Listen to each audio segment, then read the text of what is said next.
नमस्कार, live cities देख रहे हैं आप और मैं हूं आपके साथ राजेश। जमुई में कोरोना पॉजिटिव केस आने के बाद अचानक से खैरा का यह गांव, कोरबाडी गांव है, ये अचानक से सुर्खियों में आ गया है।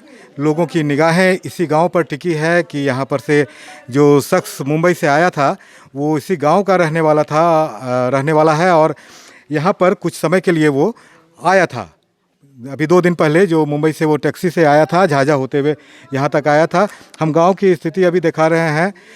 कहने को कंटेनमेंट जोन कहा जा रहा है इस एरिया को, लेकिन यहाँ पर जो चीज़ दिख रही है वो बिल्कुल अलग दिख रही है। सामान्य हैं लोग और कहीं पर सड़क को अवरुद्ध नहीं किया गया है। बताया जा रहा था कि बैरिकेटिंग कर दिया गया है, गांव में आने जाने के रास्ते को अवरुद्ध कर दिया गया है। लेकिन हम 3 किलोमीटर अभी चलकर आ चुके हैं।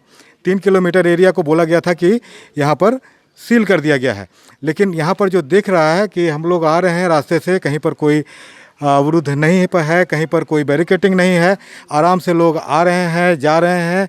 चिंता की बात यह है कि यहाँ पर के ग्रामीण थोड़ा चिंतित ज़रूर हैं। लोगों की राय है कि आधा घंटा के लिए वो शख्स यहाँ आया था और उसके बाद थोड़ा सा परेशानी का हम बात करेंगे यहाँ पर मौजूद कुछ लोगों से और जानना चाहेंगे कि यहाँ पर की स्थिति क्या है। क्या नाम हुआ आपका? सुरेश राम। अच्छा, क्या वो यहाँ पर जो आए थे वो उसके बाद कैसा लग रहा है, कैसा फील कर रहे हैं आप लोग? हमारा फील कर क्या करेंगे, वो आया बम्बई से, गाड़ी 4 गोटा, 2 टीटोचर के था और एगो कांगेसर के था और एगो यहाँ कोलवाड़ी था। वो आया, खाना खाया। लगा लीजिए। तो आप लोग को मतलब क्या भय ऐसा लग रहा है या भय तो लगिए रहा सबके। आया, वो भाग पहुँचाया, आना जाना किया, तो उसी में भय लग रहा। वो यहाँ नहीं रहता तो सब ठीक रहता। क्या क्या इंतजाम यहाँ पर किया गया है? बताया जा रहा है कि रास्ते को सील कर दिया गया है, यहाँ आसपास के गांव 3 किलोमीटर के एरिया को सील कर दिया गया है। छिड़काव वगैरह की बात हो रही, क्या क्या सरकारी स्तर पर क्या क्या किया गया? छिड़का नहीं हुआ और यहाँ देखने आया तो बांस बांध दिया और अभी उसको खाली घरे बांधल है, पूरा घर। उसको घर जो है ना सील कर दिया। और लेकिन आना जाना उधर नहीं जा रहा सब आदमी, लेकिन अगल बगल नहीं है सील किया अभी। क्या नाम हुआ आपका? उत्तम साहब। अच्छा, यहाँ पर से कितने लोगों को जांच के लिए भेजा गया है? जांच के लिए यहाँ से 6 आदमी को भेजा गया है। कौन कौन लोग हैं वो लोग? वो सब एक ही घर का है। एक ही घर के लोग हैं जी। अच्छा, कैसा लग रहा है आप लोग को अभी उस गांव में जो वो शख्स आ गया आधा घंटे के लिए? कोरोना का भय पूरा व्याप्त है, पूरे देश में व्याप्त है। आप लोग कैसा फील कर रहे हैं यहाँ पे? अभी ऐसा यहाँ है कि जैसे उस भय से पूरा गांव भयभीत है। ऐसा है कि इस गांव में ऐसा होना चाहिए जो कि सख्त से सख्त कार्रवाई होना चाहिए कि जो इसको निकल गया है उसको तो उधर ही रखना है। और प्लस में यहाँ तो उनको अलग से रखा गया है। वो जो जगह बनाया गया है जिला में पॉजिटिव केस के लिए, वहाँ पर उनको भेज दिया गया है। वहाँ पर उनका देखभाल किया जा रहा है, उनको रखा जा रहा है। हम गांव की बात कर रहे हैं। गांव में क्या क्या अभी तक कोई छिड़काव वगैरह कुछ हुआ है? छिड़काव नहीं हुआ है और सैनिटाइज नहीं हुआ है, नहीं तो कोई तरह के प्रक्रिया चल रहा है यहाँ। और दुकान भी बंद हो चुका है और गांव वाला दुकानदार 2 ठो है। एक दुकान बाजार जाने के लिए दिक्कत हो रहा है। यहाँ सामान नहीं आएगा तो खाने पीने के लिए आदमी मर जाएगा। अच्छा, ये जो आप देख रहे हैं सड़क है यहाँ पर, तो यहाँ से तो गाड़ी उड़ी भी जाती होगी या गाड़ी उड़ी बंद है, रुका हुआ है? गाड़ी सब कुछ बंद है। हाँ। गाड़ी बंद है और यहाँ से मोटरसाइकिल से सामान लाने के लिए बाजार जाते हैं और लोकल दुकान वाला यहाँ सामान लाते हैं और सामान जैन से यहाँ गांव वाले लेते हैं हम लोग। लेकिन सोना नहीं जा सकते। आपका क्या नाम हुआ? मेरा नाम केदार राम हुआ सर। अच्छा, तो क्या स्थिति यहाँ पर लग रहा है अभी? स्थिति यही है कि गंभीर स्थिति है और उसके बाद यहाँ दुकानदार 2 ठो है, दुकान वाला तो आगे जाता है, डेहरी से आगे बढ़ने नहीं देता है। हम लोग के लिए बहुत सा सारा दिक्कत हो जाएगा। बढ़ने बगल का गांव वाला, हमारे गांव से बगल में जब डेहरी गांव हुआ, उसके आगे मंझरो हुआ, तो वहाँ तक जो है रोक बांध करता है कि कोलवाड़ी गांव में कोरोना निकल गया तो आगे सर सामान कैसे आएगा। तो हम लोग का साग सब्जी हर चीज़ राशन पानी तो दुकान से ही, यहाँ देहात से ही लेते थे। हाँ, तो इसका दिक्कत बंद हो गया तो फिर बंद हो गया ना, राशन पानी मिलिए नहीं रहा, कुछ नहीं मिला यहाँ। मुंह में लपेटिए। सब तबाह है, जो है खाने पीने से जो है तबाह है।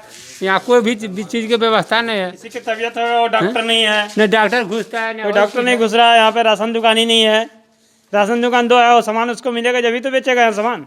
छिड़काव वगैरह कुछ हो रहा है कि कुछ भी नहीं हुआ यहाँ पे छिड़काव वगैरह, कुछ भी नहीं। ये बांस सिर्फ फंसा दिया है चार को। प्रशासनिक अधिकारी कुछ आए थे यहाँ पर, अधिकारी लोग आए थे कि नहीं? अधिकारी आया बोला कि जो ऐसे छिड़का वीडियो साहब आए थे यहाँ पर, उसके बाद गए बोले बांस बांध के जाते हैं सब आदमी देखना यहाँ। तो अधिकारी आए थे तो क्या बताया उन्होंने आप लोगों को? अधिकारी क्या बताया, अपने अपने घर में रहना, अपने अपने घर में क्या भूखे मरे, से घर में रहा तो घर में रह के घर में रह क्या क्या करेगा, भूखे नहीं मरे। अभी ये जैसे इस गांव का पेशेंट कोरोना पॉजिटिव हो गया, जो लड़के बाहर से मुंबई से एक लड़का आया था कोरोना पॉजिटिव, उसमें पाया गया जांच के बाद।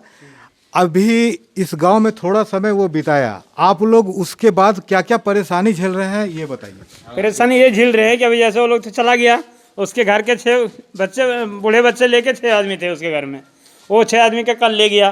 परेशानी हम लोग के झेलना पड़ रहा है कि वो लोग चला गया, यहाँ पे सारा चीज़ बंद हो गया, और क्या झेलेंगे हम लोग। तो सुना आपने, ये थे यहाँ के ग्रामीण। यहाँ पर से जहाँ पर हम खड़े हैं वहाँ पर से करीब करीब 200-300 मीटर की दूरी पर उस शख्स का घर है जो कोरोना पॉजिटिव जिसमें पाया गया है। ये बता रहे हैं कि परेशानी बढ़ गई है यहाँ पर, और इन्हें बगल के गांव होकर का जो रास्ता जाता है उस रास्ते से भी नहीं गुजरने दिया जा रहा है। वहाँ के गांव के लोग ये बता रहे हैं कि नहीं, इस गांव के लोग कोरोना पॉजिटिव गांव के हैं, इसलिए इन लोगों का एंट्री इधर से नहीं करना है। प्रशासनिक पहल की बात करें तो जो बताया गया था कि एरिया को सील किया जाएगा, 3 किलोमीटर तक के एरिया को, तो ये हमें तो कम से कम नहीं दिख रहा है ऐसा कि कहीं पर इसको सील किया गया है। गांव वाले बता रहे हैं कि परेशानी बढ़ गई है, राशन की दिक्कत हो गया है, लोग दूसरे गांव के लोग परहेज करने लग गए हैं इन लोगों से। तो अब सवाल ऐसे में ये उठता है कि सिर्फ दावे से कितना काम चल पाएगा।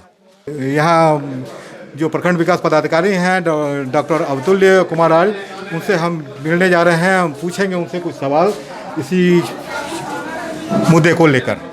सर, जमुई में केस आने के बाद जो केस आया है, और दुर्भाग्य से वो ये खैरा ब्लॉक में ही आया है, कुरबाडी गांव बताया जा रहा है, तो सर क्या क्या किया जा रहा है सर?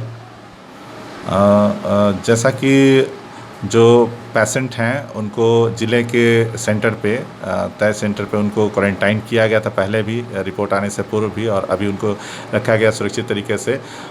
उनके घर को सील कर दिया गया था, यह सूचना सभी को होगी।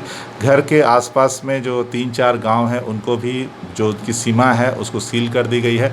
लगभग 3 किलोमीटर के दायरे का जो क्षेत्र है वो उसको सील कर दिया गया। जो सड़कें हैं उन सबको पूरी तरह से सील कर दी गई हैं। गाँव में कुछ एक लोगों की टोली भी बना दी गई है, एक रक्षा दल की तरह से, जो कि किसी भी तरह के लोग अगर बाहर से आते हैं अभी भी, तो वो सूचना तुरंत हम तक फ्लैश हो जाएगी। वहाँ घर घर सर्वे का काम भी चल रहा है। तो ये ग्राम रक्षा दल सर काम किस तरह से करेगा? दल एक सभी लोगों का, जो जनप्रतिनिधियों की एक बैठक हुई थी, आदरणीय जिला पदाधिकारी महोदय के आदेश अनुसार सभी जनप्रतिनिधियों की एक बैठक ली गई थी। तो उसमें उनको सचेत रहने के लिए और किसी भी तरह की सूचना जो आप उनके पंचायत में हो वो हम तक आ सके, ससमय आ सके, ताकि हम उस व्यक्ति को ले जाके जांच कर सके। इस संबंध में हमने एक बैठक ली थी और उनको यह आग्रह किया था कि आप, उनकी तरफ से भी एक प्रस्ताव आया, तो हमने कहा कि ठीक है, आप कुछ लोगों की एक टोली बना लें जो जागरूक हों और सोशल डिस्टेंसिंग मेंटेन करते हुए लोगों को भी जागरूक कर सके। और ख़ास तौर से अगर कोई बाहर से आ रहा है तो उसको वो बिल्कुल, या तो अगर थोड़ी कड़ाई भी करनी पड़े पंचायत स्तर पे कि भाई आप घर में ना घुसें, आप तुरंत जाएं, जांच कराएं, या अविलंब अपने प्रखंड विकास पदाधिकारी से, हेल्थ जो डॉक्टर हैं उनसे संपर्क करें, ताकि उनका हम सैंपल या उनके आगे की जो जाँच की प्रक्रिया है वो हम करा सकें। तो इस तरह से कुछ लोगों का स्वैच्छिक एक दल है जो स्वयं सहायता देना चाहते हैं कि हम अपनी सेवा देना चाहते हैं सर अपने पंचायत की सेफ्टी के लिए। तो वैसे लोग आगे आ रहे हैं, उसी को हम एक दल के रूप में मान रहे हैं, क्रम रक्षा दल के रूप जैसा मान रहे हैं हम। अच्छा सर, ये बाहर में अभी सर देख रहे हैं कि ये सैनिटाइजर का कंटेनर ढेर सा रखा हुआ है सर, इसको किस तरह से और कहाँ भेजा जा रहा है, क्या उपयोग होगा? जी, जैसा हम लोगों को प्रधान सचिव आपदा वहाँ से भी एक पत्र आया था कि सभी पंचायतों में ये निर्देशानुसार हम लोग को सैनिटाइज़ करना था। सभी पंचायतों के जो क्षेत्र हैं, चाहे वो कंटेमिनेटेड जोन हो या ऐसे जोन हो, तो सबको सैनिटाइज़ करना था। तो उसी क्रम में पंचम के अनुदान मद से यह सैनिटाइज़र पंचायतों के द्वारा खरीद की गई है और ये पंचायतें अपने क्षेत्र में लगातार सैनिटाइज़ करती रहेंगी। इसका उनको पत्र के द्वारा निर्देश भी प्राप्त है और मेरा भी यही उनको निर्देश है। मास्क और साबुन बांटने का भी सरकार का जी, अभी जो रिसेंटली कल के VBC में हम लोगों को जो निर्देश प्राप्त हुआ है उसमें एक परिवार को अधिकतम हम लोग 4 मास्क और 1 साबुन की टिकिया देंगे।